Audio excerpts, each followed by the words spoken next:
Bienvenidos. Hoy vamos a ver algo fascinante. Cómo dos reuniones que en teoría buscaban la paz terminaron siendo la chispa, la mecha, de una de las revoluciones más importantes de Norteamérica. A ver, pensemos en esto. ¿Cómo empieza una revolución? ¿De verdad? ¿Es siempre con una batalla? ¿Con un grito de guerra? Pues a veces la historia nos sorprende. No empieza con una explosión, sino con algo mucho más tranquilo, una reunión. Y justo eso pasó en la Texas mexicana, por allá de los años 1830, cuando un grupo de colonos angloamericanos dijo, a ver, tenemos que hablar. Ok, pero para entender por qué se juntaron, hay que echar un vistazo al contexto. ¿Qué estaba pasando? Bueno, en la Texas mexicana, o Texas como se le conocía, la cosa estaba que ardía. La tensión entre los colonos y el gobierno mexicano ya estaba a punto de reventar. Básicamente, el descontento de los colonos se podía resumir en 3 puntos clave. Primero, los impuestos a las importaciones. Les parecían totalmente injustos. Segundo, y esto era muy personal, se prohibió la inmigración desde Estados Unidos. Imagínense, eso significaba que sus familias ya no podían ir a vivir con ellos. Y tercero, pues sentían una frustración enorme por no tener ni voz ni voto en su propio gobierno local. O sea, estas eran las verdaderas semillas del conflicto. Entonces, ¿qué hicieron? En vez de agarrar las armas de inmediato, decidieron organizarse, hablar. Y justo de ahí surgen las famosas convenciones de 1832 y 1833. Este fue, digamos, su primer intento de arreglar las cosas por las buenas. Y ojo, es importante aclarar esto. No eran reuniones secretas en un sótano, para nada. Eran asambleas formales, muy serias, en San Felipe. Ahí se juntaron delegados de muchas comunidades, gente importante como Stephen F. Austin o un tal Sam Houston, que apenas iba llegando. Su plan era simple, redactar peticiones oficiales para pedir reformas al gobierno mexicano. Y aquí es donde la historia se pone, ¡wow!, súper interesante. Fíjense en la diferencia de un año a otro.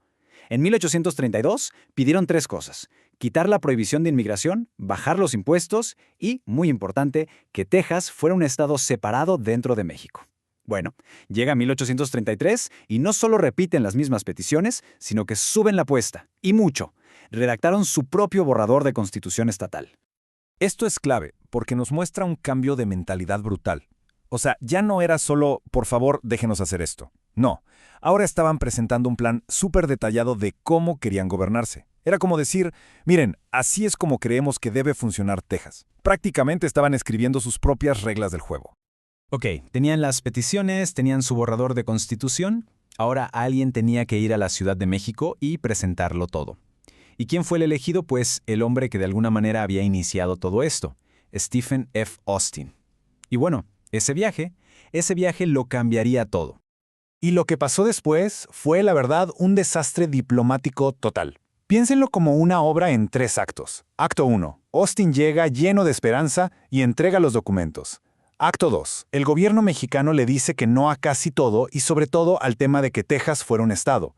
Y el acto 3, el final trágico. Austin termina arrestado, acusado de nada más y nada menos que de incitar a la rebelión. En pocas palabras, la respuesta del gobierno no fue «vamos a negociar», fue un no rotundo, un rechazo total. Imaginen cómo se recibió esa noticia en Texas. El mensaje no pudo haber sido más claro, ¿verdad?